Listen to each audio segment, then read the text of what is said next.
Napasigaw si Ayla Santos, pero walang boses na lumabas sa lalamunan niya. Ang hawak niyang kape ay lumagpak sa sahig, kumalat sa puting tile ng calf, kasabay ng pagbagsak ng mundo niya. Nanginig ang mga kamay niya at parang may bumara sa dibdib niya na hindi niya mailabas. Ang nakita niya sa isang sulok ng calf ay sapat na para durugin siya sa pinakamaliit na piraso. Si Lucas, ang taong pinagkatiwalaan niya ng halos lahat ng huling 5 taon ng buhay niya, ay nakayakap sa ibang babae. Nakangiti ito, ang ngiting minsan ay nakapagpapagaan ng puso niya. Mas masakit pa sa nakita niya ang narinig niya. Hindi ko na siya mahal, baby. Hahanapan ko lang ng paraan na hindi siya magsuspetsa para makakuha pa ako ng kaunting pera sa kanya, bulong ni Lucas sa babae. Nilingon siya ng babae, isang matamis na ngiti ang sumalubong sa mga mata niyang luhaan. Tila nagpapasalamat ang babae kay Lucas, salamat, mahal. Napakaswerte ko talaga sa'yo. Ilang segundo o marahil ilang minuto, si Ai ay nanatiling nakatayo roon, ang mga binti niya ay parang ginawa sa gulaman. Parang may pumunit sa kaluluwa niya. Hindi lang pala niloko ni Lucas ang pagmamahal niya, kundi pati na rin ang tiwala niya, ang lahat ng pag-asa niya. Ang bawat sandali, bawat pangako, bawat pangarap na binuo niya kasama si Lucas ay biglang naging abo. Nang marinig niya ang sarili niyang tinig, nanginginig at basag, Lucas. Bumitaw si Lucas sa yakap at dahan-dahang lumingon. Nawala ang ngiti sa labi niya. Ang mga mata niyang kinakitaan niya dati ng pagmamahal ay napuno ng gulat at sa isang iglap ng inis. Ay! Anong ginagawa mo rito? Tanong niya, tila ba siya ang may kasalanan? Pumintig ang templo ni Ai. Sumikip ang lalamunan niya. Anong ginagawa ko rito? Anong ginagawa ninyo? Humakbang siya palapit sa kanila, ang bawat hakbang ay mabigat. Laging kang wala, Lucas. Laging may emergency sa company mo. Ngayon, naiintindihan ko na kung bakit. Ito ba ang emergency mo? Ang babaeng ito. Biglang bumulong si Lucas sa babae, umalis ka muna, Ella. Mag-uusap lang kami. Tumango si Ella, humalik pa sa pisngi ni Lucas bago dahan-dahang lumabas. Ang pagmamalaki sa bawat galaw niya ay parang saksak sa puso ni Ai. Ai, magpapaliwanag ako, sabi ni Lucas, lumapit sa kanya, pero umurong si Ai. Paliwanag? Anong ipapaliwanag mo, Lucas? Na pinaglalaruan mo lang ako. Na pineperahan mo lang ako habang may iba kang karelasyon. Ang bawat salita ay parang bakal na tinataga sa kanyang puso. Yung ipon ko yung para sa bahay natin, yung pinangako mo sa akin. Nasaan? Umiling si Lucas. Hindi ganun yon, Ai. Kailangan ko lang ng pera. Para saan, Lucas? Para sa kanya. Sa kalokohan mo. Hindi na napigilan ni Ai ang luha. Umagos ang init sa pisngi niya. Paano mo nagawa sa akin to? Mahal kita, Lucas. Lahat ibinigay ko sa'yo. Bumuntong hininga si Lucas. Ai, huwag kang mag-iskandalo rito. Tao tayo. Tao. Ikaw. Hindi ka tao. Galit na galit si Ai. Naramdaman niya ang init ng dugo sa kanyang mga ugat. Pakiramdam niya, sasabog siya. Nandito ako para dalawin ka sana sa sinasabi mong company, Lucas. Pero ano? Ito ang nadatnan ko. Wala kang puso, Lucas. Wala kang puso. Hindi na niya kayang manatili pa roon. Humakbang siya paatras, sunod-sunod. Ang mga mata niya ay lumabo sa luha. Ang huling nakita niya ay ang pagkunot ng noo ni Lucas, tila ba siya pa ang napipika sa sitwasyon. Tumakbo si Ai palabas ng calf. Ang sariwang hangin sa labas ay hindi nakapagpagaan sa pakiramdam niya. Patuloy siya sa pagtakbo, walang direksyon, hanggang sa maramdaman niya ang malalamig na patak ng ulan sa pisngi niya. Sumasabay ang ulan sa mga luha niya, tinatakpan ang paghihinagpis niya sa harap ng mundo. Naramdaman niya ang sakit ng pagkabigo, ang pagkasuklam sa sarili dahil sa pagiging bulag niya, at ang malalim na kawalan ng pag-asa. Walang pupuntahan. Walang masisilungan. Walang pag-asang matitira. Sa gitna ng malakas na ulan at ng nagbabadyang dilim, isang pangalan ang pumasok sa isip niya. Isang pangalan na laging naroon tahimik na naghihintay. Marco Ramirez. McCoy. Ang matalik niyang kaibigan. Ang tanging taong alam niyang hinding-hindi siya iiwan. Hindi nagtagal, nakarating siya sa condo building ni McCoy sa Makati. Nanginginig ang kamay niya habang pinipindot ang doorbell. Ang damit niya ay basang-basa, ang buhok niya ay nakadikit sa pisngi, at ang mukha niya ay namumugto sa iyak. Bumukas ang pinto. Si McCoy. Ang mga mata niya ay malaki sa pag-aalala. Nakasuot lang ito ng plain t-shirt at shorts. Ay! Anong nangyari sa'yo? Tanong ni McCoy, ang boses niya ay malambing at puno ng pag-aalala. Agad niyang hinawakan ang braso ni Ai at iginaya siya papasok. Ang init ng palad niya ay bahagyang nakapagpagaan sa kalamigan na naramdaman ni Ai. Pagpasok sa maluwag at simpleng unit ni McCoy, hindi na napigilan ni Ai ang sarili. Nanghina ang mga tuhod niya at bumagsak siya sa sahig, umiiyak ng malakas. Nagmadaling lumuhod si McCoy sa tabi niya, niyakap siya ng mahigpit. Doon, sa bisig ng kaibigan, lumabas ang lahat ng sakit, galit at pagkadismaya na kanina pa niya kinikimkim. McCoy, niloko niya ako lahati. Paulit-ulit na bulong ni Ai sa pagitan ng hikbi. Yung ipon ko lahat wala na di. Himas-himas ni McCoy ang likod niya, ang malakas niyang braso ay mahigpit na nakayakap sa kanya. Andito lang ako, Ai. Andito lang ako. Nang kumalma siya ng kaunti, dahan-dahang inalalaya ni McCoy si Ai patayo at pinaupo sa sofa. Nagdala ito ng tuwalya at kumot. Palitan mo yan, baka magkasakit ka, utos ni McCoy, ang mga mata ay nakatuon pa rin sa kanya, puno ng pag-aalala. May mga lumang damit si ate na naiwan dito, sige kunin mo muna. Habang nagpapalit si Ai sa banyo, narinig niya ang pagkabahala sa boses ni McCoy na kausap sa telepono. Kailangan ko muna siyang samahan, alam ko, pero emergency to. Sige, bukas ng umaga na lang tayo mag-usap. Paglabas niya, may mainit na tsokolate na sa coffee table. Umupo si McCoy sa tapat niya, ang mukha ay seryoso. Ngayon, Ai. Anong nangyari? Isinalaysay ni Ai ang lahat, mula sa pagdududa niya kay Lucas, hanggang sa nakita niya sa cafe, at sa pag-amin ni Lucas sa panloloko. Habang nagsasalita siya, parang unti-unting lumabas ang bigat sa dibdib niya. Tahimik na nakikinig si McCoy, ang mga mata niya ay nagsusunog sa galit, pero nanatili itong kalmado para kay Ai. Hindi ko alam kung saan ako pupunta, McCoy, bulong ni Ai, yumuko. Wala na akong tirahan.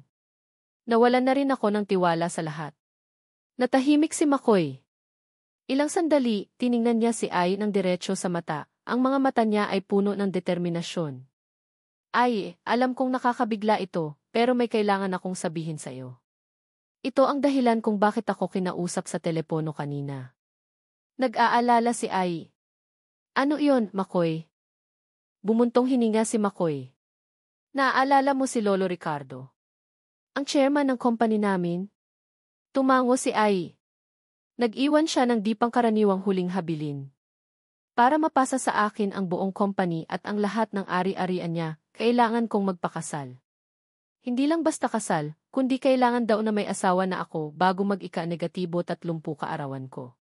At kailangan ding maging matatag ang relasyon sa loob ng 6 na buwan para ma-release ang buong mana. Nakakunot ang noo ni Ai. Anong kinalaman yan sa akin, McCoy? Ai, sa loob ng 6 na buwan wala akong iba na pinagkakatiwalaan kundi ikaw, sabi ni McCoy, ang boses niya ay puno ng sensiridad. Alam kong parang nakababaliw ito, pero magpakasal tayo. Isang peking kasal. Para sa 6 na buwan lang. Pagkatapos noon, pwede tayong mag-annul. Tutulungan kitang makabangon. At matutulungan mo akong masalba ang company ng pamilya namin. Nabigla si Ai. Bumalik ang sakit ng puso niya. Ang ideya ng kasal ay nagdulot lang ng lalo pang pagdurusa. Kasal? McCoy, paano ko magagawa yan? Kakatapos lang ng lahat ng sakit na dinanas ko. Paano ako magpapanggap na masaya sa kasal? Hindi mo kailangang magpanggap na masaya, Ai. Hindi mo kailangang magpanggap na may feelings ka, paliwanag ni McCoy. Alam kong masakit ang lahat. Pero kailangan mo ng matitirhan. Kailangan mo ng space para magpagaling. At kailangan ko ng tulong mo para masalba ang aming company mula sa pagkawasak. Ang totoo, kung hindi ko magagawa yan, maraming tao ang mawawala ng trabaho. Ang tanging paraan ay ang gawin ito. Tumingin si Ai sa mga mata ni McCoy.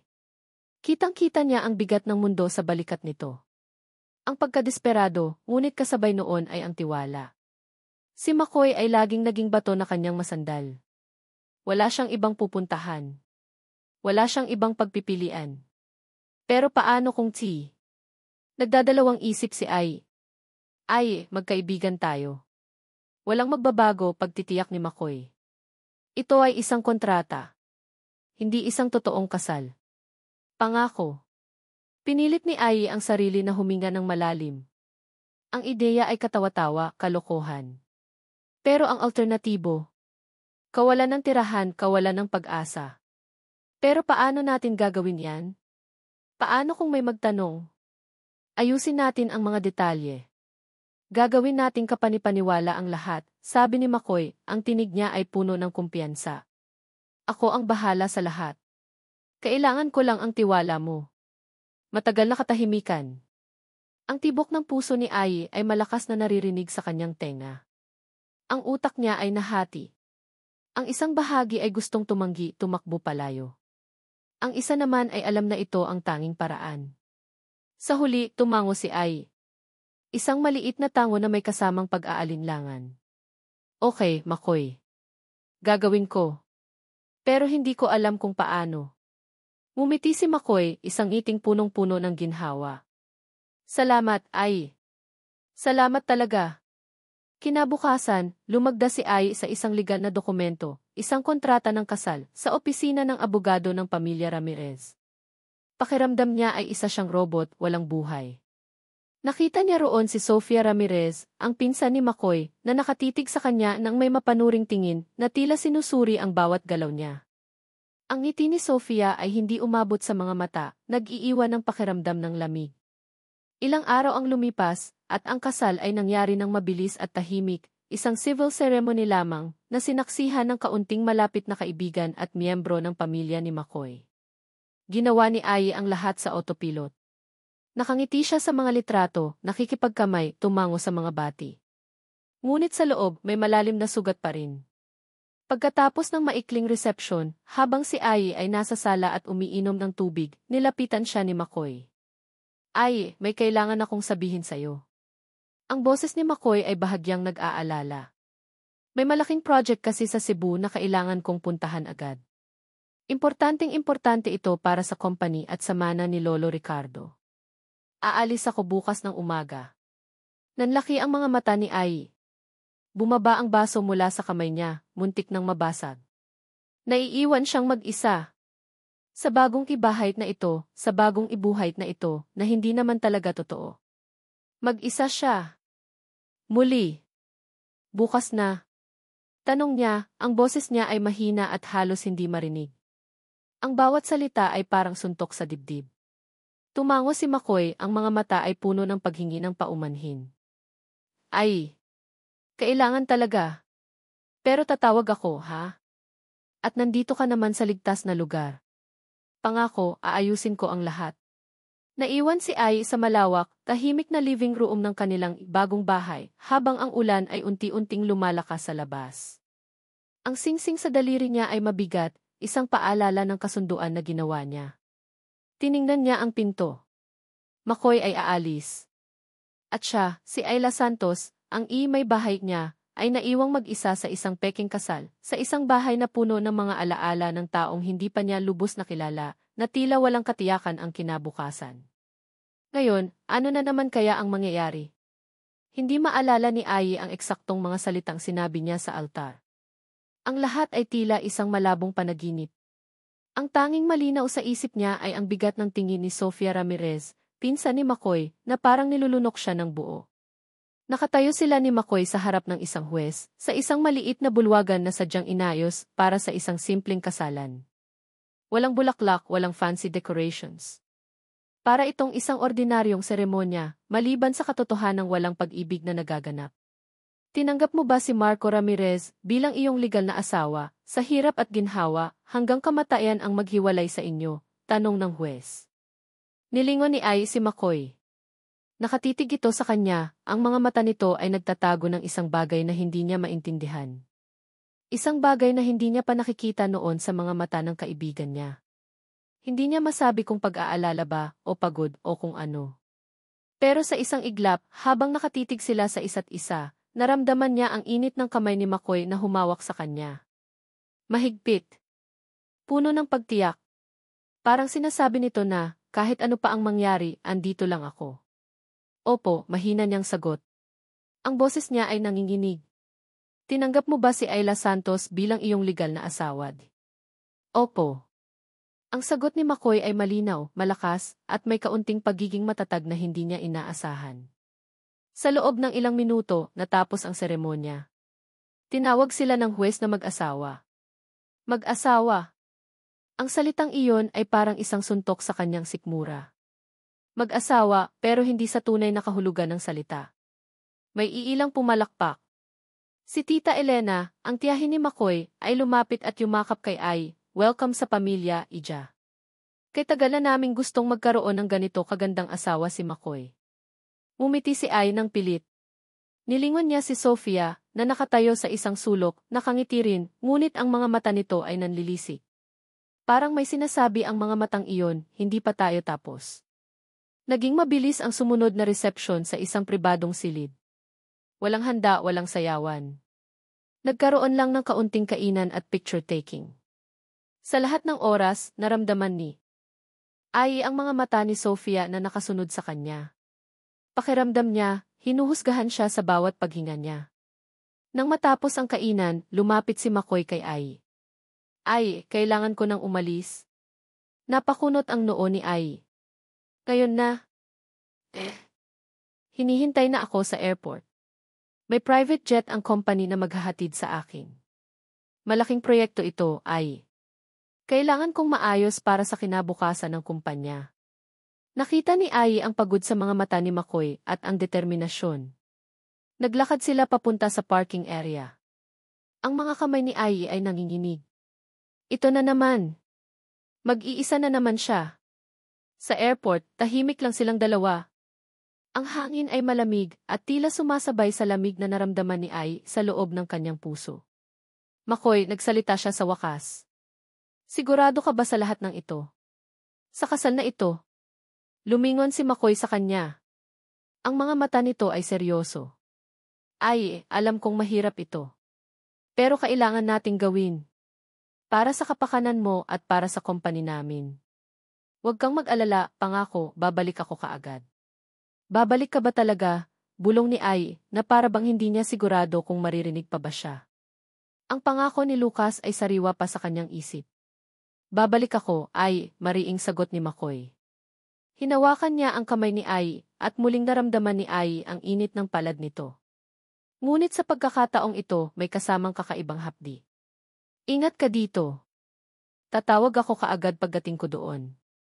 Pagkatapos, lumabas na si McCoy. Lumakad dito papalayo, ang likod nito ay tuwid at matatag. Sinundan ni Ai ng tingin ang papalayo nitong figura, hanggang sa mawala na ito sa kanyang paningin. Naiwan siyang nag-iisa sa malawak na departure area, isang ibagong kasal, na naiwang mag-isa sa gabi ng kanyang pikasal. Ang singsing sa kanyang daliri ay parang isang mabigat na tanikala, hindi isang simbolo ng pag-ibig. Bumalik si Ai sa apartment ni McCoy, na ngayon ay tinatawag na niyang kika nilang P-apartment. Malaki ito at maluwag, ngunit puno ng katahimikan. Hindi niya maramdaman na ito ang kanyang tahanan.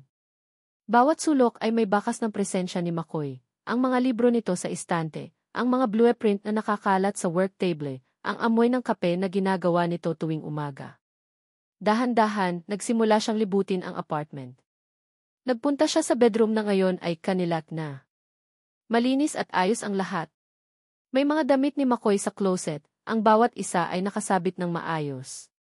May mga larawan sa nightstand, si McCoy na bata pa, kasama ang kanyang lolo Ricardo. Si McCoy na nakangiti kasama ang ilang kaibigan, at isang lumang larawan nila ni McCoy noong kolehiyo, na magkatabi, nakangiti.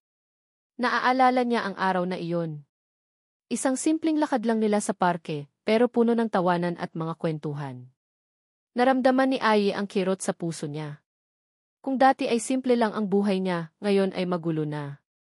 Kasal siya sa matalik niyang kaibigan, pero isang kasal na peke. At ang tunay na pag-ibig niya, si Lucas, ay naging isang bangungot. Bumalik siya sa sala. May nakita siyang isang album ng larawan sa coffee table. Binuksan niya ito. Puro larawan ng pamilya Ramirez ng company events. May mga larawan din ni Lolo Ricardo, nakangiti, tila napakabait. Nagtataka si Ai. Bakit kaya ganun ang gusto ng Lolo Ricardo ni McCoy? Ang kakaibang kondisyon sa di pangkaraniwang huling habilin niya. Kinabukasan, lumipas ang maghapon na wala siyang ginawa kundi ang maglinis ng apartment at mag-isip. Nang gabi, narinig niya ang tunog ng ringtone niya. Agad niyang kinuha ang cellphone niya. Si McCoy. Hello, McCoy, sabi niya, ang boses ay puno ng pag-asa na hindi niya maintindihan. Ay! Buti naman sinagot mo, sabi ni McCoy, ang boses niya ay medyo pagod. Pasensya na, kakalapag lang ng eroplano. Nasa Cebu na ako. Oh, sabi ni Ai. Okay ka lang ba? Medyo pagod lang sa biyahe. Ikaw? Kumain ka na ba? Tanong ni McCoy, ang boses niya ay puno ng pag-aalala. Nagluto ako ng adobo, sagot ni Ai. Naramdaman niya ang kakaibang init sa kanyang puso nang tanungin siya ni McCoy kung kumain na ba siya. Kahit peking kasal, may pag-aalala pa rin. Nagkwentuhan sila ng matagal. Sinabi ni McCoy ang tungkol sa mga problema sa proyekto, ang mga stress na dinadala niya. Si Ai naman, sinabi ang mga ginawa niya sa buong maghapon, ang paglilinis, ang paghahanap ng trabaho. Napansin ni Ai na habang nagkukwento si McCoy, tila nawawala ang pagkailang nila sa isa't isa. Hindi na sila nag-uusap bilang magkaibigan na nag-aasaran, kundi parang dalawang tao na nagtutulungan, nagkakaintindihan. Kumusta naman ang company? Wala bang ibang nakakaalam tungkol sa kasal natin? Tanong ni Ai. Wala pa naman. Nagpaplano si Lolo Ricardo ng isang malaking anunsyo sa media sa loob ng ilang linggo. Doon na malalaman ng lahat, sabi ni McCoy. Pero yung pinsan ko, si Sofia, medyo matalas siya. Kailangan nating mag-ingat. Napansin ko rin, sagot ni Ai. Naramdaman ko ang tingin niya sa akin sa kasal. Parang may balak siyang masama. Alam ko, sabi ni McCoy, ang boses niya ay seryoso. Kailangan talaga nating maging matatag. Hindi lang para sa atin, kundi para sa company na rin. Nang gabing iyon, bago matulog, nakatanggap si Ai ng isang text message mula sa hindi kilalang numero. Binuksan niya ito. Isang larawan. Larawan niya at ni Lucas, magkayakap, noong panahong masaya pa sila. Sa ilalim ng larawan, may nakasulat, huwag kang magpakasaya, Ayla.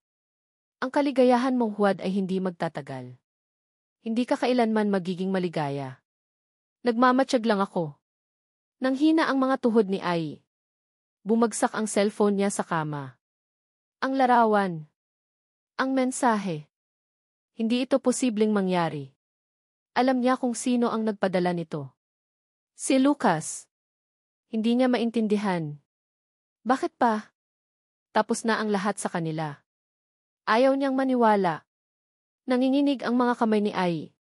Ang kanyang mundo, na kanina lang ay tila unti-unting bumubuti, ay muling gumuho.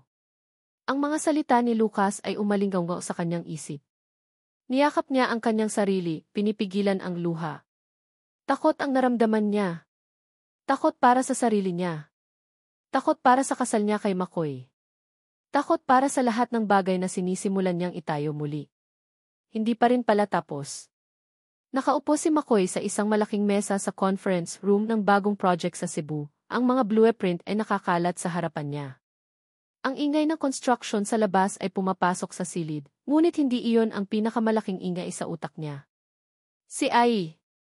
Ang mukha nitong luhaan nang iwan niya sa airport ay paulit-ulit na naglalaro sa kanyang isip. Sir Marco, okay lang po ba kayo? Tanong ng isa niyang inhenyero, si John, parang malalim po ang iniisip niyo. Umiling si McCoy. Wala, June, kailangan lang nating tapusin ito kaagad. May mga problema sa supply ng materyales. Hindi natin pwedeng maantala ang project na ito. Pinilit niyang ituon ang isip sa trabaho. Ang project na ito ang magliligtas sa company ng kanilang pamilya, ang Ramirez Holdings. Ito ang huling hiling ng Lolo Ricardo niya. Kung hindi niya ito matatapos, at kung hindi niya mapapatunayan ang matatag na kasal sa loob ng 6 na buwan, ang lahat ng pinaghirapan ng kanyang lolo ay mapupunta sa isang charity fund, at si Sofia, ang kanyang pinsan, ay magiging acting si Hindi niya hahayaang mangyari iyon. Hindi lang dahil sa pera, kundi dahil sa tiwala ng lolo niya at sa kinabukasan ng libu-libong manggagawa. Pero sa bawat pagguhit niya ng linya sa blueprint, ang isip niya ay lumilipad kay Ai. Kumusta na kaya siya? Nag-iisa. Sa bahay na hindi naman niya talaga sarili. Naramdaman niya ang kirot sa dibdib. Pinilit niyang maging matatag ng gabing iyon, pero ang totoo, gusto niyang yakapin si Ai at sabihing huwag itong mag-alala. Gabi na. Natapos ang meeting. Pagod si McCoy, pero alam niyang may kailangan pa siyang gawin. Kinuha niya ang cellphone niya. Nagdial siya. Hello, McCoy. Ang boses ni Ai ay mahina, parang kagigising lang. Ai. Ginising ba kita? Tanong ni McCoy. Nilingon niya ang relo. Alauna na ng madaling araw. Medyo, sabi ni Ai, ngunit narinig niya ang bahagyang ngiti sa boses nito. Okay lang. Hindi rin naman ako makatulog. Kumusta ka dyan? Nagkwento si McCoy tungkol sa hirap ng project, sa mga problemang kinakaharap niya. Nakinig lang si Ai, tahimik, ngunit naramdaman ni McCoy ang pagiging present nito. Mahirap pala talaga, sabi ni Ai pagkatapos. Pero alam kong kaya mo iyan, McCoy. Magaling ka. Ang simpleng pagpuri na iyon ay nakapagpagaan sa pakiramdam ni McCoy. Hindi lang dahil sa sinabi ni Ai, kundi dahil sa paraan ng pagsabi nito. Tila ba totoong naniniwala ito sa kanya? Ikaw? Kumusta ka dyan? Wala bang nanggugulo sa'yo? Tanong ni McCoy. Ang alaala ng mensaheng natanggap ni Ai bago siya umalis ay bumalik sa isip niya. Nakita niya ang mensaheng iyon. Lucas. Ayaw niyang mag-alala si Ai, kaya hindi niya nalang pinansin. Pero ngayon, nakaramdam siya ng bahagyang kaba. Wala naman, sagot ni Ai. Naglilinis ako kanina. Tapos nagbasa ako ng libro mo. Yung tungkol sa architecture. Napangiti si McCoy. Talaga? Boring yon ah. Hindi naman, sabi ni Ai. Naiintindihan ko na kung bakit mahal mo ang trabaho mo. Nakakamangha pala. Nagkwentuhan sila ng halos 1 oras. Tungkol sa mga pangarap nila noong bata pa sila, sa mga kalokohan nila noong kolehiyo. Hindi niya napansin na lumalim na ang gabi. Ang pag-uusap nila ay hindi na lang tungkol sa kontrata, kundi sa kanilang buhay, sa mga pamilya nila, sa mga hinaharap nila. Nang matapos ang tawag, nakatulog si McCoy ng mahimbing. Ang mga sumunod na araw ay naging ganoon. Araw-araw, kahit gaano pa kaabala si McCoy sa Cebu, sisiguraduhin niyang tatawagan si Ai sa gabi. Kung minsan, video call. Makikita niya si Ai na nakangiti o nakakunot ang noo dahil sa pagod o minsan ay nakanguso dahil sa pagkabagot. Ang mga tawag na iyon ang naging liwanag niya sa gabi.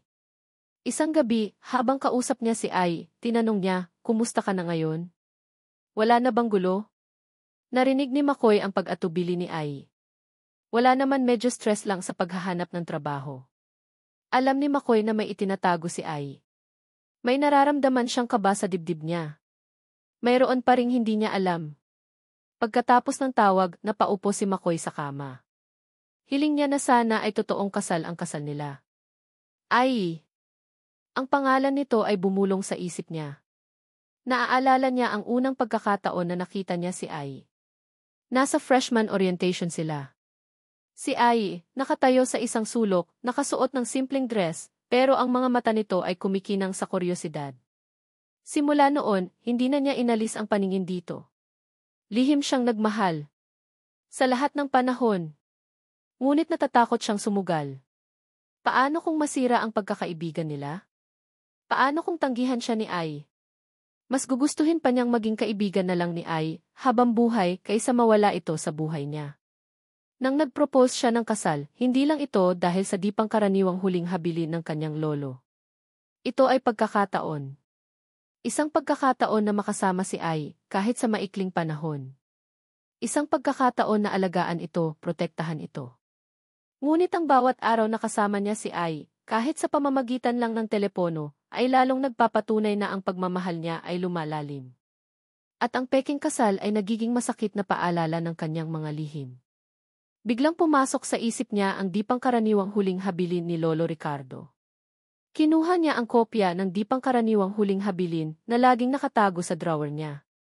Binasa niya muli ang mga linya. Ang aking apo, si Marco Ramirez, ay magmamana ng aking buong kayamanan at ng Ramirez Holdings sa kondisyon na siya ay magpakasal bago ang kanyang ika-negatibo 30 kaarawan. Ang kasal ay dapat maging matatag at ang kanyang asawa ay dapat na makatugon sa mga pamantayan ng pagmamahal at katapatan na pinahahalagahan ko. Ang patunay ng pagmamahal na ito ay kinakailangan sa loob ng 6 na buwan. Pamantayan ng pagmamahal at katapatan. Biglang napansin ni McCoy ang mga salitang nakasulat sa gilid ng document, mga sulat kamay ni Lolo Ricardo. Hindi niya ito napansin noon.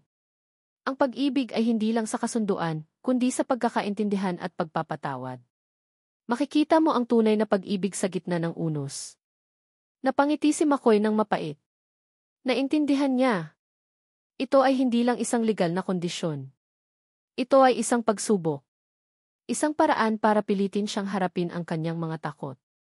At ang katotohanan na nanggaling sa kanya ang ideya ng kasal na peke ay lalong nagbigay ng bigat sa dibdib niya. Naramdaman niya ang pagkakasala. Niloloko niya si Ai. Niloloko niya ang sarili niya. Nag-open si McCoy ng kanyang email. May nakita siyang report mula sa isang pribadong investigador. Si Sofia. Nakita niya ang mga aktibidad ni Sofia. Mga meeting sa mga abogado, mga investment na kinukuha nito, at ang pinakamahalaga, ang pagtawag nito kay Lucas Reyes. Locke. Ang ex-boyfriend ni Ai. Nanlamig ang buong katawan ni McCoy. Alam niya na si Sofia ay ambisyosa, pero hindi niya inakala na gagamitin nito ang dating kasintahan ni Ai para guluhin sila. May plano si Sofia. At si Lucas ay parte ng planong iyon. Ito ang dahilan kung bakit nagpadala si Lucas ng mensahe kay Ai. May binabalak ang dalawa. Hindi niya pwedeng pabayaan si Ai na mag-isa. Kailangan niyang umuwi kaagad. Kailangan niyang sabihin ang lahat kay Ai. Dali-dali siyang nag-compose ng isang message kay Ai. Ai, may kailangan akong sabihin sa'yo. Importanteng importante. Ngunit bago pa niya ito maipadala, nag-ring ang cellphone niya. Isang numero mula sa Manila. Manager niya sa opisina. Sir Marco. Buti naman at sinagot niyo, sabi ng manager niya, ang boses ay puno ng kaba. Si Rex Ramirez po si Ai po may nangyari po. May nag-report po na may gulo raw po doon sa labas ng apartment niyo. Nanlaki ang mga mata ni McCoy.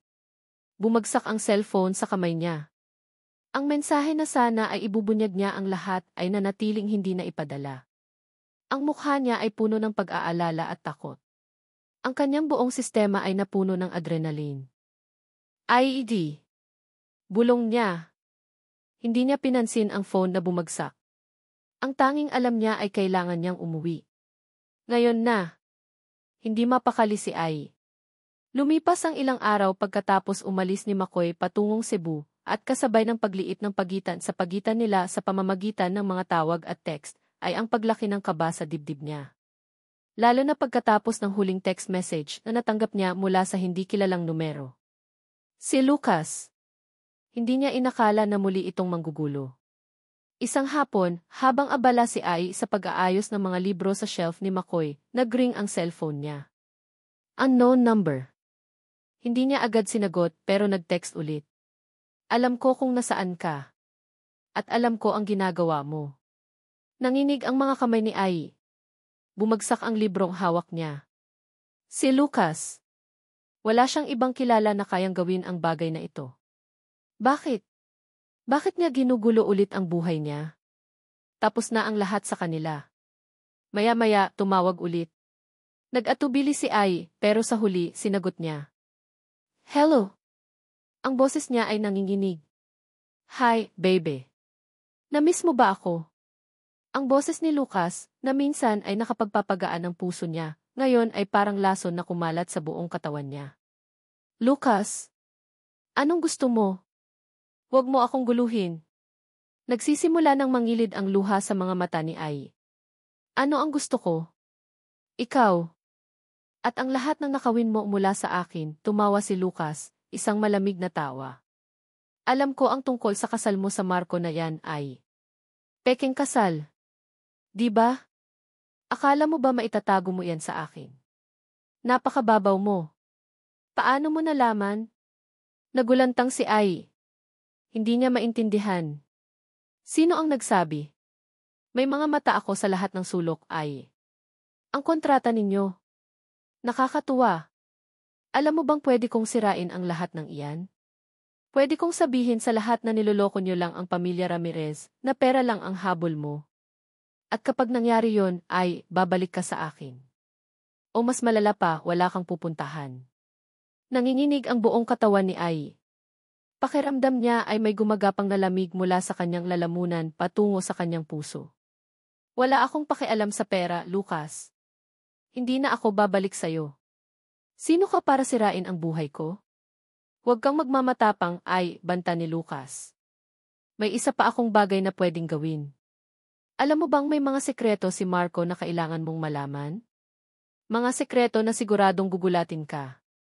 Nag-hang up si Lucas. Naiwan si Ai na nakatulala, ang cellphone niya ay mahigpit na nakahawak sa kanyang kamay. Ang mga salita ni Lucas ay umalinggaw sa kanyang isip. Mga sekreto ni McCoy? Hindi ito possible. Si McCoy ang pinakamatapat na taong kilala niya. Naramdaman ni Ai ang pagdududa na unti-unting lumalaki sa kanyang puso. Si McCoy, na lagi niyang pinagkakatiwalaan, may tinatago ba talaga sa kanya?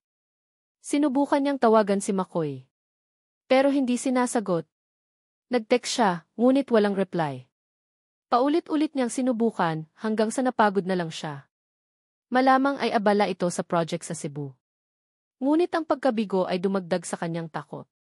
Nag-iisa siya. Kinabukasan, lumabas si Ai para bumili ng grocery. Sinubukan niyang mag-isip ng iba. Ang sariwang hangin at ang ingay ng Maynila ay bahagyang nakapagpagaan sa pakiramdam niya.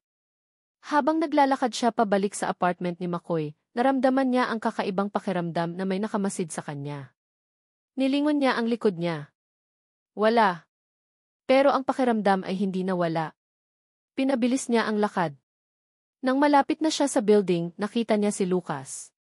Nakatayo ito sa tapat ng building, nakasandal sa kotse nito, at nakatingin sa kanya. Nagulat si Ai. Nanginginig ang mga binti niya. Hindi siya makagalaw. Ngumiti si Lucas. Isang ngiting nakakatakot. Ai, baby. Sa wakas, nagkita rin tayo, sabi ni Lucas, lumapit sa kanya. Anong ginagawa mo rito? Tanong ni Ai, ang boses niya ay halos walang lumabas. Dinadalaw lang ang asawa mo, babe, bulong ni Lucas, ang mga mata nito ay nakatingin sa apartment ni McCoy. O dapat kong sabihin ang peking asawa mo? May alam ako, Ai. May alam ako tungkol sa di pangkaraniwang huling habilin ni Lolo Ramirez. Ang lahat ng sekreto mo nasa akin. Nagsisimula ng humakbang si Lucas papalapit sa kanya. Nilingon ni Ai ang likod niya. Walang ibang tao sa daan. Walang pwedeng humingi ng tulong. Anong gusto mo sa akin, Lucas? Tanong ni Ai. Gusto ko lang na malaman mo, Ai, na kaya kong sirain ka. At kaya kong sirain si Marco mo, sabi ni Lucas, ang boses ay puno ng pagbabanta. Mag-isip ka. Kung ayaw mong malaman ng lahat ang sikreto niyo, kung ayaw mong masira ang buhay ng asawa mo, makipagtulungan ka sa akin. Nanginginig si Ai. Ang kanyang bag sa grocery ay bumagsak sa sahig, kumalat ang mga laman nito. Walang salita ang makalabas sa lalamunan niya. Biglang may tumunog na busina sa likod ni Lucas. Isang itim na kotse ang lumabas mula sa kanto. Nakita ni Lucas ang kotse. Napakunot ang noo niya. Hindi pa tayo tapos, Ai, bulong ni Lucas, bago siya sumakay sa kotse at mabilis na umalis. Nag-iisa na naman si Ai. Bumagsak siya sa sahig, napaupo sa gitna ng mga gulay at prutas na kumalat. Ang kanyang puso ay kumakabog ng malakas. Hindi lang ito tungkol sa kanya. Ito ay tungkol din kay McCoy. Ano ba ang binabalak ni Lucas? At bakit may alam siya tungkol sa di pangkaraniwang huling habilin? Dahan-dahan, pinulot ni Ai ang mga gulay. Narinig niya ang boses ni Sofia Ramirez, pinsan ni McCoy, nakausap si Lucas sa telepono, ilang linggo na ang nakalipas. Nagtataka siya. Ano? Nabulabog si McCoy sa kalagitnaan ng gabi sa Cebu. Ang phone niya, na bumagsak kanina, ay mabilis niyang pinulot. Si Ref Ramirez si ay may gulod. Hindi na niya pinakinggan ang buong detalye. Ang tanging narinig niya ay ang pangalan ni Ai at ang salitang gulo. Agad siyang tumayo, ang puso niya ay kumakabog ng malakas. Nagmadali siyang mag-impake, ang isip niya ay kay Ai ilang nakatuon. Ang private jet ng company ay inihanda kaagad. Sa loob ng eroplano, hindi mapakali si McCoy. Paulit-ulit na naglalaro sa isip niya ang huling mensahe ni Lucas Reyes kay Ai. At ang ulat ng pribadong investigador tungkol sa pakikipag-ugnayan ni Sofia kay Lucas. Ito na nga. Ang pinakakinatatakutan niya ay nangyayari na. Ginugulo na nila si Ai. Naramdaman niya ang matinding galit. Hindi niya hahayaang saktan nila si Ai. Hindi na ulit. Paglapag ng eroplano sa Manila, dumiretso si McCoy sa apartment. Nagmamadali siyang bumaba mula sa kotse, ang mga mata ay nakatuon sa bintana ng unit niya. Nagdadasal siya na sana ay ligtas si Ai. Pagpasok niya sa apartment, nakita niya si Ai na nakaupo sa sofa, balot sa kumot at nakatulala sa kawalan. Ang mga mata nito ay mugto at may bakas ng takot sa kanyang mukha. Nanginginig ang kamay nito habang hawak ang isang baso ng tubig. Ai! Tawag ni McCoy. Lumapit siya kaagad. Ai, okay ka lang ba? Anong nangyari? Nagulat si Ai. Tumingin ito sa kanya, at sa isang iglap, bumalong ang luha sa mga mata nito. Tumayo siya at niyakap si McCoy ng mahigpit.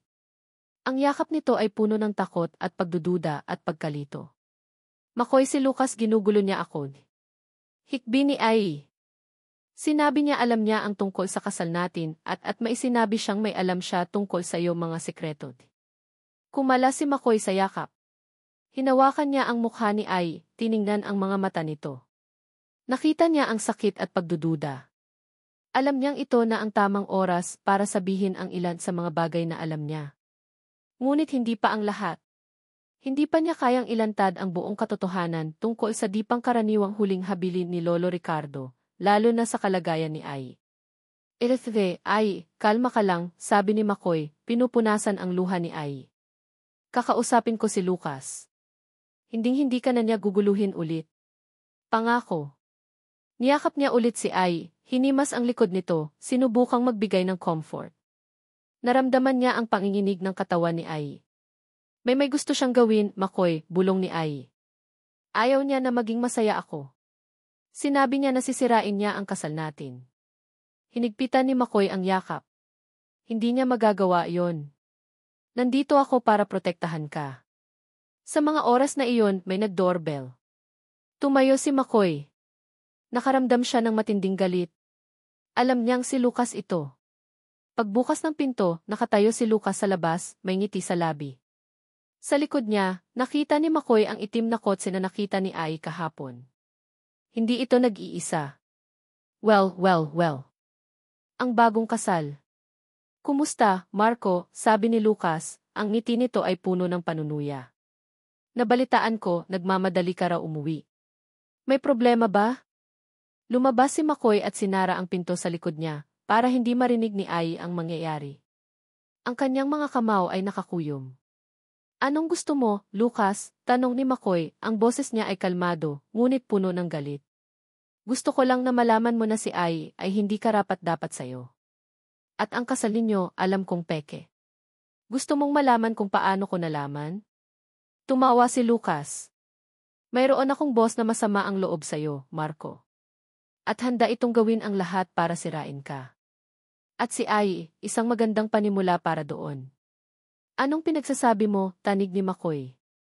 Alam niya ang tinutukoy ni Lucas. Si Sofia. Ang pinsan mo. Si Sofia Ramirez. Hindi niya gusto ang instant wife mo, Marco. At ayaw niya sa'yo na maging bagong chairman ng Ramirez Holdings. Kung ako sa'yo, mag-iingat ka. Lalo na sa babaeng iyan na pinakasalan mo. Baka nga mayroon pa siyang itinatago sa'yo. Nagalit si McCoy. Huwag mong idamay si Ai dito, Lucas. Walang alam si Ai sa mga binabalak mo at ng pinsan ko. O wala nga ba, ngiti ni Lucas. Ang sarap ng buhay mo, Marco. Nasa iyo na ang lahat. Ang company. Ang magandang asawa. Pero hindi ba mas masarap kung mawawala ang lahat ng iyan sa isang iglap? Humakbang si Lucas papalapit kay McCoy, ang mga mata nito ay puno ng hamon. Malapit na ang anunsyo ng di pangkaraniwang huling habilin ng lolo mo. At alam naming lahat ang tungkol doon. Ang 6 na buwan na kasal. Nakakatuwa. May reception si Sofia na gaganapin sa loob ng ilang araw. Siguradong magiging highlight doon ang kasal nyo. Hindi na napigilan ni McCoy ang galit.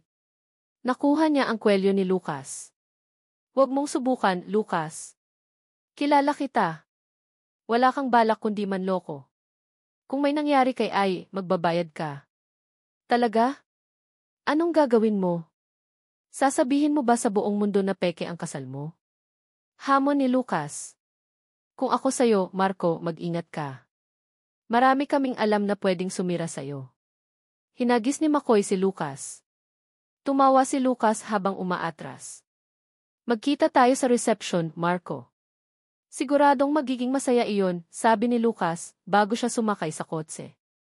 Umalis ang kotse ng mabilis, iniwan si McCoy na nakatayo doon, ang galit ay umuusok sa kanya. Pagbalik ni McCoy sa apartment, nakita niya si Ai na nakatayo sa likod ng pinto, ang mukha ay puno ng takot. Malamang ay narinig nito ang pag-uusap nila ni Lucas. Anong nangyari, McCoy? Tanong ni Ai, ang boses ay nanginginig. Ano yang sinasabi niya? Si Sofia. May kinalaman si Sofia sa kanya? Huminga ng malalim si McCoy. Paano niya sasabihin ang lahat nang hindi niya nasisira ang tiwala ni Ai?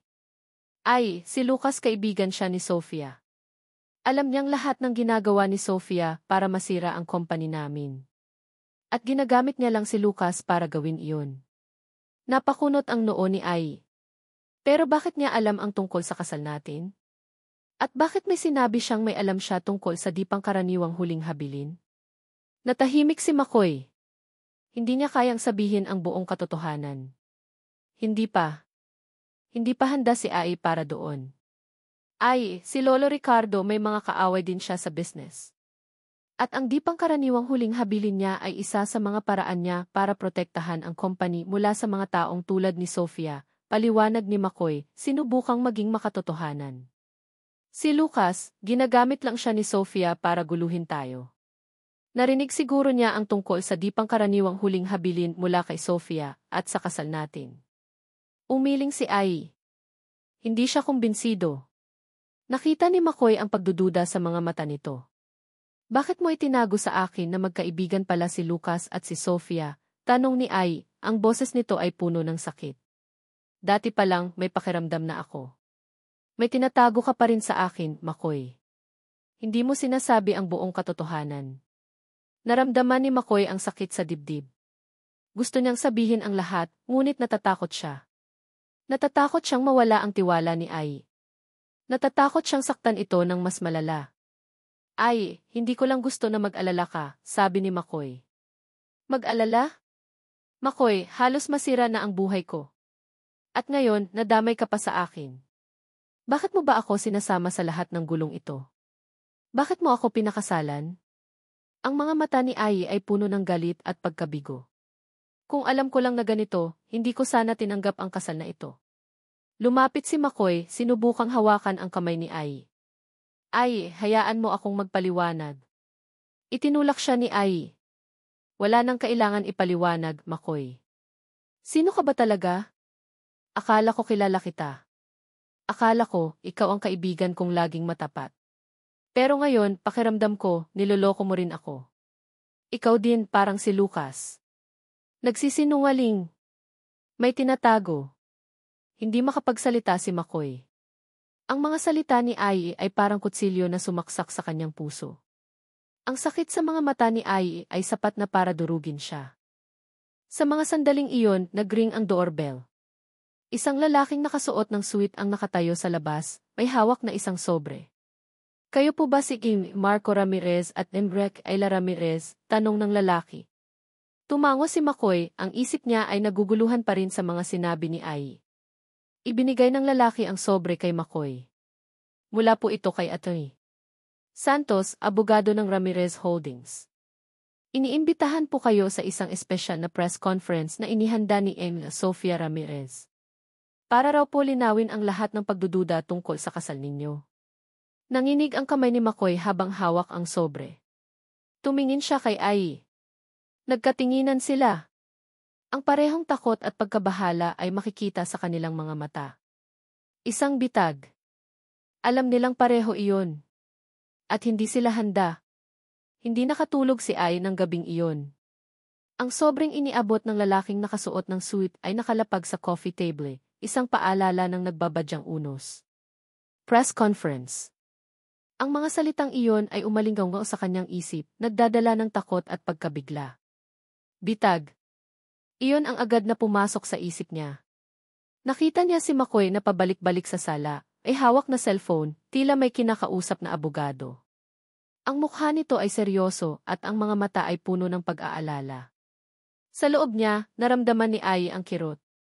Galit siya kay McCoy dahil sa mga itinatago nito, pero may bahagi sa kanya na nag-aalala rin para sa kanya. Nasa gulo silang dalawa, magkasama. Anong balita? Tanong ni Ai, ang boses niya ay mahina. Bumuntong hininga si McCoy. Pinaplano ito ni Sofia ng matagal na. Mukhang gusto niya tayong ipahiya sa publiko at sirain ang lahat ng pag-asa ko na makuha ang mana ni Lolo Ricardo. Pero paano? Tanong ni Ai. Anong sasabihin natin? Hindi ko alam, Ai, sagot ni McCoy, umupo sa tabi niya. Kailangan nating maging matatag. Hindi tayo pwedeng bumigay. Nagkaroon ng mahabang katahimikan. Ang isip ni Ai ay naglakbay pabalik sa mga salita ni Lucas. Alam ko ang tungkol sa kasal mo sa Marco na yan, Ai. Pekeng kasal. Di ba? Akala mo ba maitatago mo yan sa akin? Ang mga ito ay sumasakit sa kanyang puso. Ang mga pangako ni Lucas sa kanya. Ang mga matatamis na salita na pinaniwalaan niya. Magpakasal tayo, Ai. Magkakaroon tayo ng pamilya. Isang bahay. Lahat ng iyon ay naging abo. At ngayon, si McCoy. Ang kaibigan niya. Ang taong akala niya ay kilala niya. May tinatago rin pala. Ang feeling ng pagtataksil ay sariwa pa rin, at lalong lumala nang nalaman niyang pati si McCoy ay mailihim. Biglang naalala ni Ai ang isang lumang tablet ni Lucas na naiwan sa kanya. Mayroon silang ginagamit na private chat na akala niya ay nabura na. Tumayo si Ai. Saan ka pupunta? Tanong ni McCoy. May naiwan si Lucas sa akin noon, sabi ni Ai. Ang lumang tablet niya. Sinubukan kong i-format, pero hindi ko matandaan kung successful. Sinimulan ni Ai na halukayin ang kanyang lumang kahon ng mga gamit. Nandoon pa rin. Ang lumang tablet ni Lucas. Nanginig ang mga kamay niya habang hinawakan niya iyon. Binuksan niya. Salamat sa Diyos, hindi na format. May mga cache data pa rin. Pinindot niya ang chat API. Doon, nakita niya ang mga pag-uusap ni Lucas sa hindi kilalang numero. Binuksan niya. Successful ang pagpasok mo sa system ni Marco. Ma'am Sofia. Na-download ko na lahat ng kailangan. Pati ang copy ng di pangkaraniwang huling habilin. Magaling, Lucas. Siguraduhin mong hindi tayo mapapahamak. Ang misyon mo ay ilabas ang katotohanan. Sirain si Marco at ang peking asawa niya. Masusunod, ma'am. Nagpadala na rin ako ng mga babala sa babae. Nanginig si Ai. Ma'am Sofia. Sofia Ramirez. At si Lucas. Nagkumpirmahan ang hinala niya. Sila nga ang nasa likod ng lahat. Ang pagdududa niya kay McCoy ay nabawasan ng bahagya, ngunit ang sakit ng katotohanan ay lalong lumala.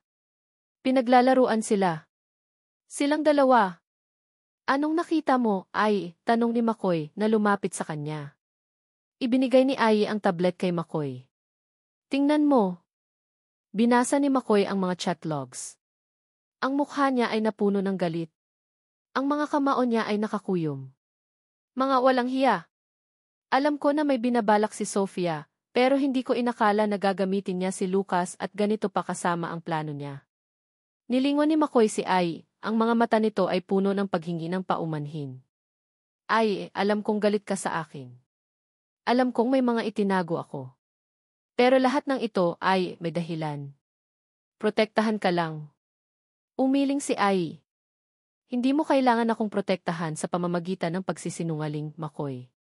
Ang sakit na naramdaman ko kay Lucas, nararamdaman ko rin ngayon sa'yo. Bakit? Kung totoo man ang lahat ng sinabi mo, bakit hindi mo sinabi kaagad? Sinubukan ni McCoy na abutin ang kamay ni Ai, ngunit inilayo ni Ai ang kanyang kamay. Hindi ko alam kung sino ang paniniwalaan ko, McCoy. Kung ang kasal na ito ay isa lang laro para sa'yo, kung isa lang itong paraan para masalba ang company nyo. Pakiramdam ko, ginagamit lang din ako. Hindi, Ai. Hindi kita ginagamit, sabi ni McCoy, ang boses niya ay halos sumigaw. Pangako, Ai. Hindi kita ginagamit. Mahalaga ka sa akin. Mahalaga, ngiti ni Ai, isang iting puno ng pait. Kung mahalaga ako, bakit mo ako sinasama sa lahat ng gulo nyo? Bakit mo hinayaan si Lucas na guluhin ako? Bakit mo ako binigyan ng pag-asang sana ay may magandang mangyari tapos sasabihin mo lang na isa lang itong kasunduan? Hindi makasagot si McCoy. Ang sakit sa mga mata ni Ai ay sumasaksak sa kanya. Alam niyang nasasaktan niya ito. Alam niyang nawawalan na ito ng tiwala sa kanya. Sa tingin mo ba kaya kong harapin ang lahat ng ito, McCoy? Tanong ni Ai, ang boses niya ay basag. Sa harap ng lahat. Na alam kong hindi ako karapat-dapat. Napeke lang ang lahat. Naramdaman ni Ai ang pagkabigla at pagkadismaya. Gusto niyang tumakbo, lumayo. Hindi na niya kayang harapin pa ang isa pang pagpapahiya, ang isa pang sakit. Samantala, sa isang private office, nag-uusap si Sofia at Lucas. Sigurado ka na ba, Lucas? Tanong ni Sofia, ang ngiti nito ay puno ng pananagumpay. Nakuha mo ba ang lahat ng kailangan natin? Ma'am Sofia. Na-record ko ang lahat ng pag-uusap nila ni Marco sa telepono, kung saan sinabi niyang peke ang kasal. Sabi ni Lucas, ang mukha ay masama. At mayroon pa tayong kopya ng kontrata ng kasal. Magaling, sabi ni Sofia, tumayo at lumakad papunta sa bintana. Bukas, Marco Ramirez, matututo ka. Hindi mo pwedeng kunin sa akin ang dapat ay akin. Nilingon niya si Lucas. Siguraduhin mong nasa tamang oras ka bukas. At gawin mo ang papel mo ng perpekto. Pagkatapos nito, masisiguro kong may magandang kinabukasan ka sa Ramirez Holdings. Makakaasa ka, Ma'am Sofia, ngiti ni Lucas. Bumalik si Ai sa kanyang silid. Tiningnan niya ang kanyang sarili sa salamin. Ang mga mata niya ay mugto at ang kanyang mukha ay maputla. Hindi na niya kilala ang kanyang sarili. Ang dating masayahin na Ai ay nawala. Napalitan ng isang babaeng puno ng takot at pagdududa. Nagbalot siya ng ilang gamit. Kaunti lang. Hindi niya alam kung saan siya pupunta. Pero alam niyang kailangan niyang umalis. Hindi na niya kayan harapin pa ang anuman. Ang press conference bukas, iyon ang huling patak sa baso. Hindi niya ito kayang harapin. Nang matapos siyang magbalot, lumabas siya ng silid. Nakita niya si McCoy na nakaupo pa rin sa sala, nakayuko ang ulo. Dahan-dahan siyang lumabas ng pinto, hawak ang kanyang bag, ang kanyang puso ay puno ng pagod. Ay! Nilingon ni Ai si McCoy.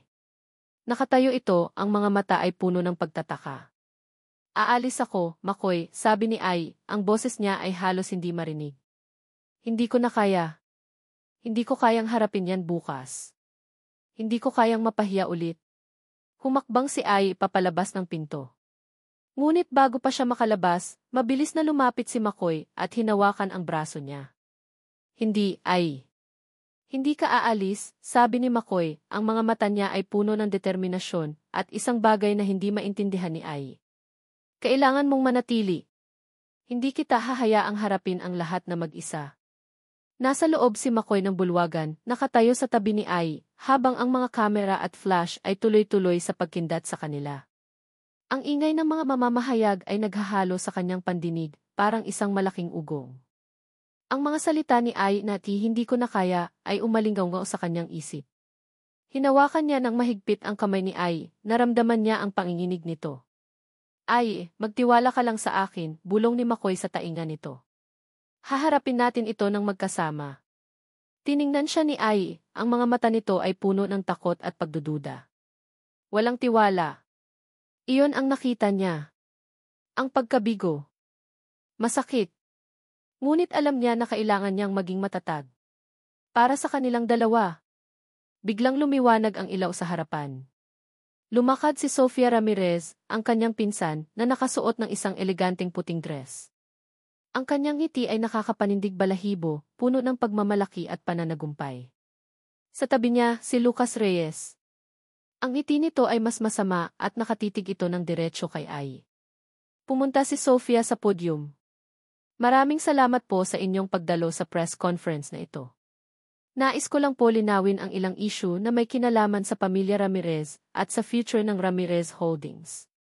Nagsimula si Sofia sa kanyang mahabang pananalita, binabanggit ang kanyang dedikasyon sa company, ang kanyang mga kontribusyon.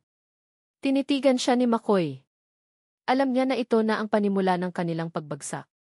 At ngayon, sabi ni Sofia, nilingon sila ni McCoy at Ai, dumako tayo sa pinakamahalagang issue. Ang kasal ni Marco, ang aking pinsan, at ni Ayla Santos. Biglang umingay ang bulwagan. Ang mga flash ng kamera ay mas naging mabilis.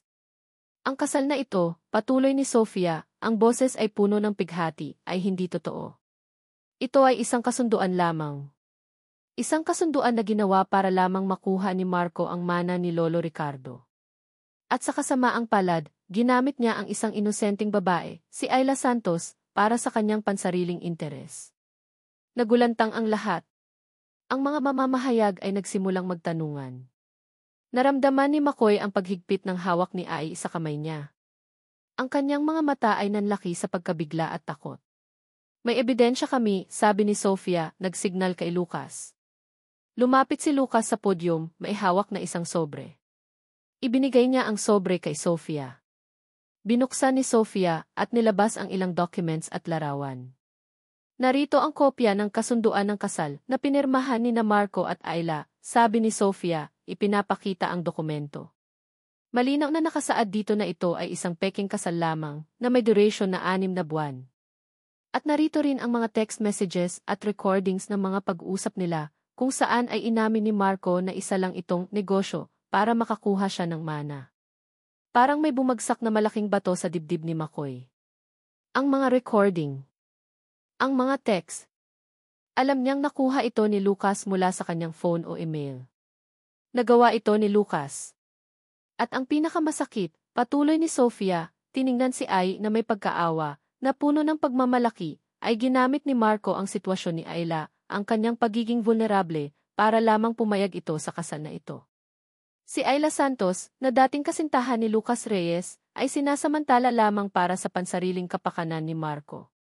Nilingon ni Lucas si Ai, ang mga mata nito ay puno ng panunuya. Napakababaw mo, Ai. Akala ko ba matalino ka? Ginagamit ka lang. Hindi ka niya mahal. Pera lang ang habol niya. Ikaw, isa ka lang kasangkapan. Hindi ka kailanman magiging maligaya. Ang mga salita ni Lucas ay parang mga saksak sa puso ni Ai. Nanginginig ang buong katawan niya. Lumuwag ang hawak niya sa kamay ni McCoy. Bumalong ang luha sa mga mata niya at dahan-dahan siyang lumuhod, umiiyak. Ang lahat ng tao ay nakatitig sa kanya, ang mga flash ay mas lalong bumilis. Pakiramdam niya ay isa siyang display sa isang exhibit, pinandidirihan ng lahat. Naramdaman ni McCoy ang galit. Ang galit sa sarili dahil sa hindi niya pagiging tapat kay Ai. Ang galit kay Lucas at Sofia sa ginawa nilang paninira. Hindi niya hahayaang saktan nila si Ai ng ganito. Tama na, sigaw ni McCoy. Lumapit siya kay Ai, niyakap ito, at hinarap si Lucas at Sofia. Walang alam si Ai sa mga binabalak ninyo. Ginagamit niyo lang siya. O, talaga ba, Marco, tumawa si Sofia. At anong masasabi mo tungkol sa kasunduan niyo? Sa mga recording na ito, malinaw na niloloko mo ang lahat, kasama na ang mahal kong lolo. Ang lahat ng kayamanan ng Lolo Ricardo ay mapupunta sa akin. Dahil ikaw, Marco, ay hindi karapat-dapat. Ang mga salita ni Sofia ay nagbigay ng huling sipa sa puso ni McCoy. Wala na. Tapos na ang lahat. Nawala na ang tiwala ni Ai. Nasira na ang reputasyon niya. Ang company ay malapit ng bumagsak. Ang lahat ng pinaghirapan niya ay nawala. Ngunit sa gitna ng pagkabigo, isang ideya ang pumasok sa isip ni McCoy. Wala na siyang mawawala. Kailangan niyang sabihin ang totoo. Ang lahat ng totoo. Hindi lang para sa Mana, kundi para kay Ai. Para sa kanyang sarili. Hinigpitan ni McCoy ang hawak kay Ai na umiiyak pa rin sa kanyang bisig. Hinarap niya ang lahat ng tao sa bulwagan. Tama kayo, sabi ni McCoy, ang boses ay malinaw at malakas na umalinggaw sa buong bulwagan. Natahimik ang lahat. Ang kasal na ito ay nagsimula bilang isang kasunduan. Isang peking kasal para lamang matupad ang di pangkaraniwang huling habilin ng aking lolo Ricardo Ramirez. Nagulat ang lahat. Si Sofia at Lucas ay nanlaki ang mga mata. Hindi nila inakala na aaminin ni McCoy ang lahat. Ngunit hindi iyon ang buong kwento, patuloy ni McCoy, ang mga mata niya ay nakatingin kay Ai, na dahan-dahang nag-angat ng tingin sa kanya. Ang di pangkaraniwang huling habilin ng Lolo Ricardo ay hindi lang tungkol sa pera o sa company. Ito ay isang pagsubok.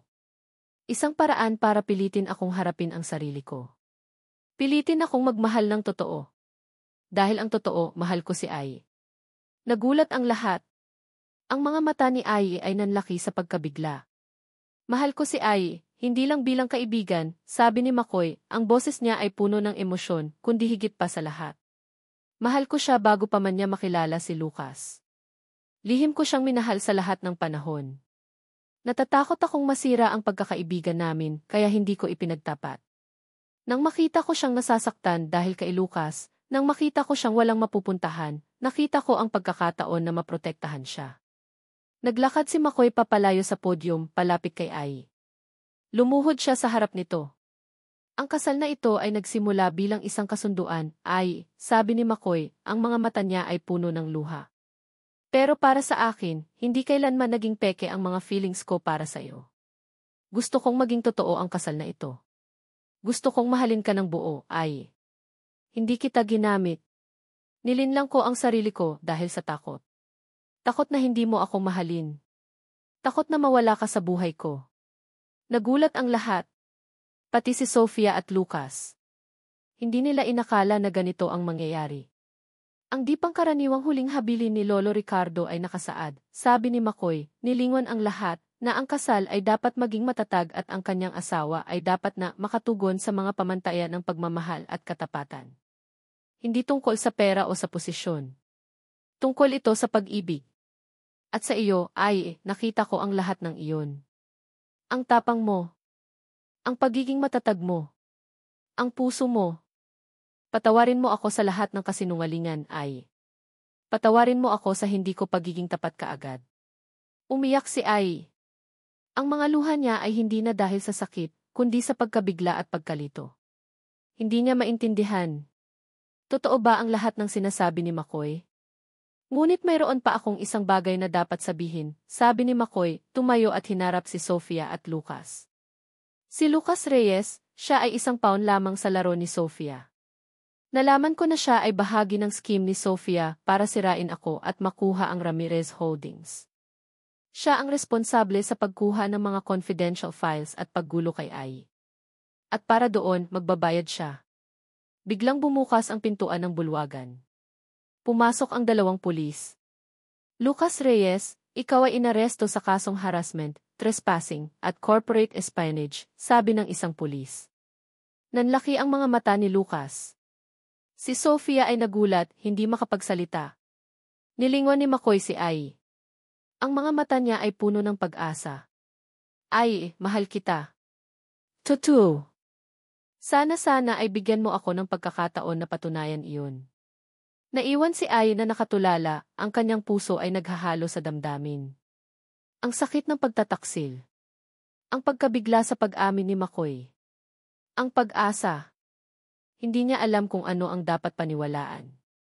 Ang mga mata ni McCoy ay puno ng pag-asa at pagmamahal. Ngunit ang sakit ng nakaraan ay sariwa pa rin. Ang mga pulis ay inilabas na si Lucas. Ang lahat ng tao ay nakatitig pa rin sa kanila. Ang kanyang mundo ay gumuho, ngunit may bago ring nabubuo.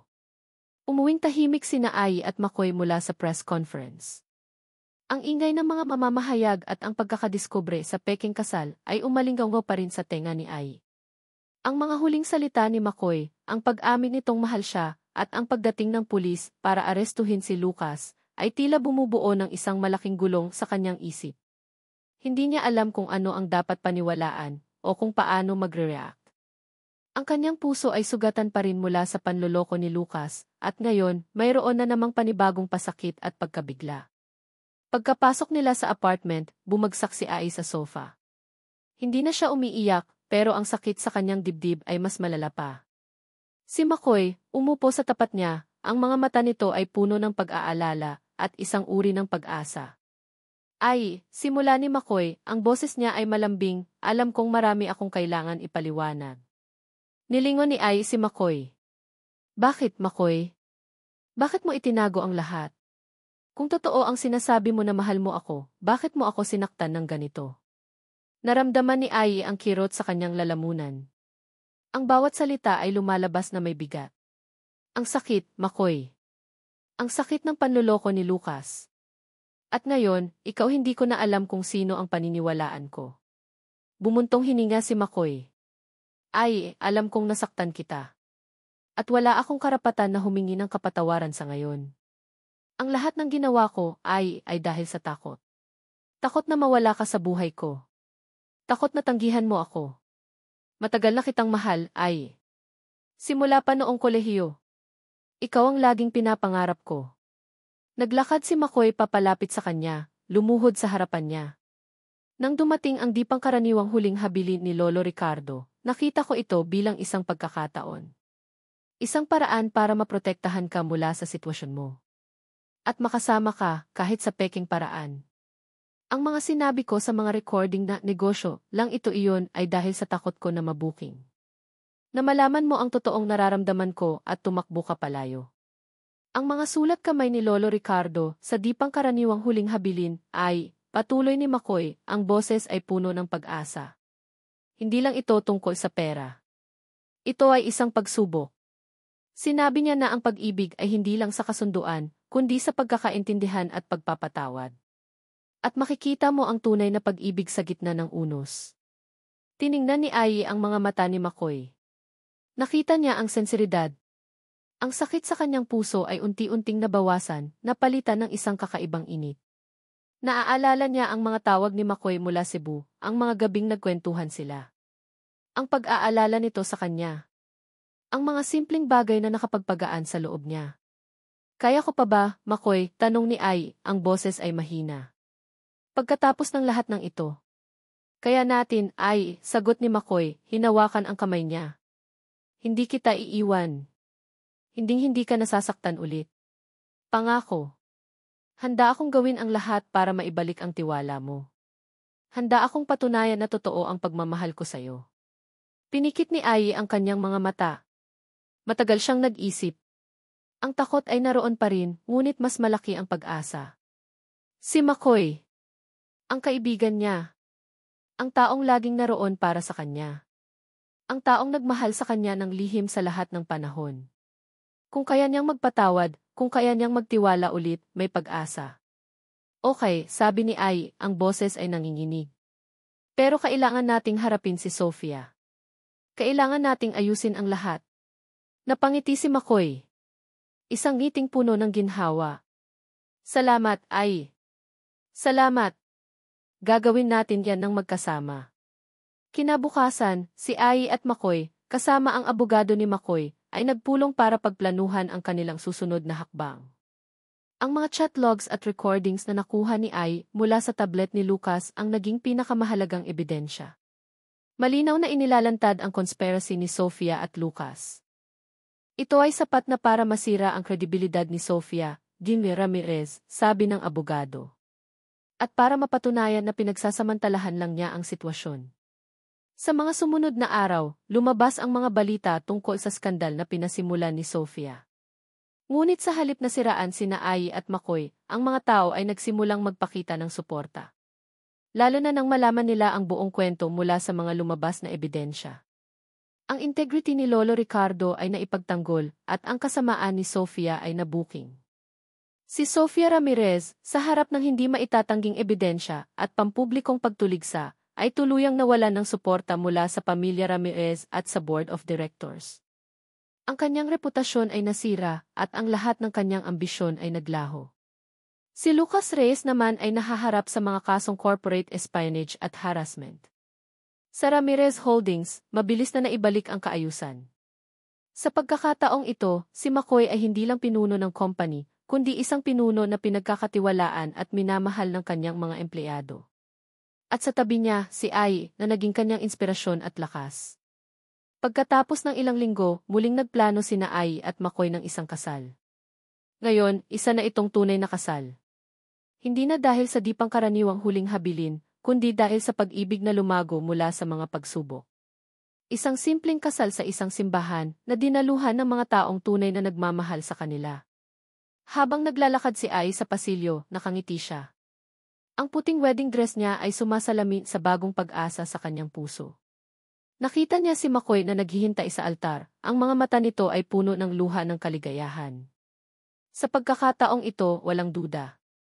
Walang takot. Walang lihim. Puro pagmamahal lang. Nangako silang magmahalan sa hirap at ginhawa, sa harap ng Diyos at ng kanilang mga mahal sa buhay. Ang halik nila ay puno ng pangako ng habang buhay. Lumipas ang mga taon. Ang apartment ni Ai at McCoy ay napuno ng tawanan, ingay at pagmamahal. Isang taon pagkatapos ng kanilang kasal, ipinanganak nila ang kanilang panganay, isang babaeng pinangalanan nilang Mariela. Sumunod ang kambal na lalaki, sina Rico at Andres. Pagkatapos, si Isabela at huli ang bunso nilang si Jose. 5 anak. 5 buhay na nagpuno sa kanilang tahanan ng di mababayarang kaligayahan. Si Ai, mula sa pagiging yaya, ay naging isang nursing director sa isang charitable foundation na pinondohan ng Ramirez Holdings na itinatag ni McCoy bilang pagpupugay sa diwa ng kanyang lolo Ricardo. Si McCoy naman, naging isa sa mga pinakamarespetong CEO sa bansa, nakilala sa kanyang integrity at compassion. Isang hapon, habang naglalaro ang kanilang mga anak sa hardin, nakaupo sina Ai at McCoy sa veranda, magkatabi. Hinawakan ni McCoy ang kamay ni Ai. Salamat, Ai, bulong ni McCoy. Salamat sa tiwala mo.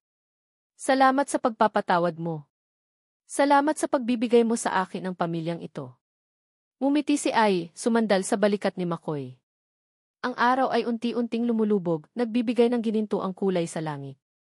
Ang hangin ay sariwa at ang bawat hininga ay puno ng kapayapaan. Salamat din, McCoy, sabi ni Ai. Salamat sa pagiging totoo mo. Salamat sa pagmamahal mo. At salamat sa pagpapakita mo sa akin na ang tunay na pag-ibig, kahit paano nagsimula, ay laging hahanap ng paraan para maging totoo at matatag. Tiningnan nila ang kanilang mga anak na masayang naghahabulan. Ang kanilang buhay ay isang patunay na ang pag-ibig ay hindi lang tungkol sa paghahanap ng perpekto.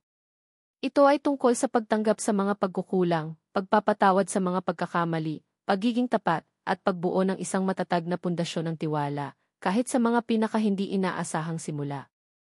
Ang tunay na pag-ibig ay lumalago sa gitna ng unos at nagtatagumpay sa huli. At dito nagtatapos ang kwento ni Ayla at Marco, isang paglalakbay ng pag-ibig na sinubok ng panahon, ng mga lihim, at ng mga pagtataksil, ngunit nanatiling matatag sa huli. Maraming salamat po sa inyo, aming minamahal na mga tagapakinig. Salamat sa inyong paglalaan ng oras upang samahan kami sa bawat kabanata ng mga vidas na muling pinagbuklod. Habang isinusulat ko ang kwentong ito, kasama ninyo akong nagalak sa bawat kilig, nasaktan sa bawat pagkabigo, at nagkaroon ng pag-asa sa bawat pagtatagumpay. Ang bawat salita ay binuo ng may pagmamahal, umaasang makapaghatid ng isang karanasan na higit pa sa simpleng pakikinig. Ito ay isang paglalakbay na puno ng aral tungkol sa pagpapatawad, paghahanap ng lakas sa gitna ng kahinaan, at higit sa lahat, ang pagtuklas ng tunay na pag-ibig sa pinaka-hindi inaasahang paraan.